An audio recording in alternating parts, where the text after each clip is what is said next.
Tax hikes are at the heart of President Biden's 2023 budget proposal, a $5.8 trillion budget that's set to reduce the deficit by more than $1 trillion over 10 years. So the heart of this proposal includes an increase in the corporate rate from 21 to 28%.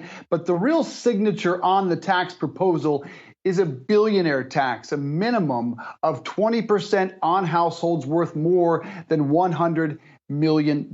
So let's talk about this with Tyler Goodspeed from the Hoover Institute at Stanford, former vice chair of the Council of Economic Advisors. Tyler, good to see you. Real quickly, I want you to hear how the White House characterized these tax changes earlier today on Yahoo Finance.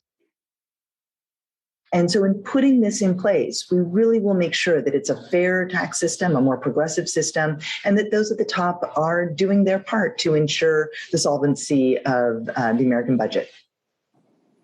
Okay, Tyler, your reaction.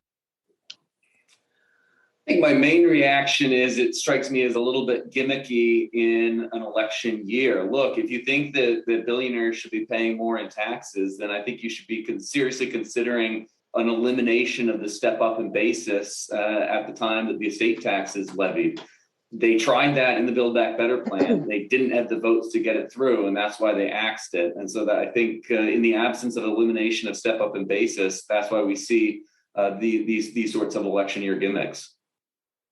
Forbes analyzed the 25 richest Americans from 2014 to 2018 on a wealth of more than $400 billion, paid a true tax rate of 3.4%. Are they paying enough? I mean, there's a bit of a normative question there. Certainly, if you look at the distribution of taxes paid in the United States, a vastly disproportionate volume of tax revenue comes from the top 0.1% of tax filers. Look, I think if you do think that the highest income households, the wealthiest households in the U.S. should pay a higher tax burden, then there are more efficient ways to do that. There are lots of issues when you start taxing unrealized capital gains. How do you value some of those assets? A lot of those assets are not perfectly liquid. And how do you handle cash flow issues that some of these folks may have to liquidate some of those assets, some of those illiquid assets, in order to pay that tax liability, even if it's stretched out over several years. So I think there are more efficient ways to go about making sure that the highest income households are paying their fair share. Yeah, Tyler, you bring up a good point about those unrealized gains. More from you on the implication of taxing unrealized gains, which the IRS does not do. And what is the likelihood of any of this passing? Right. So I think at the end of the day, the probability of this stuff passing is pretty close to zero. They tried very hard in 2021 to get a similar agenda passed. They weren't able to get 50 votes to do it. And so I think it's a low probability that we see it happening this year. And that's why I think it is, for the most part, election signaling that this is a political document first and foremost.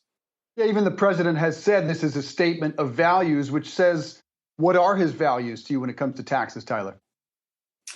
Well, so this is where I think that the budget falls a bit flat. So the president and the White House said that their priorities were fiscal responsibility, strengthening security, and implementing their Build Back Better agenda. So inclusive growth for all. Well, if we look at the deficit reduction, that is very flattered by their interest rate assumptions, which are already outdated. Interest rates have risen much further in 2022 alone than they are forecasting in this budget.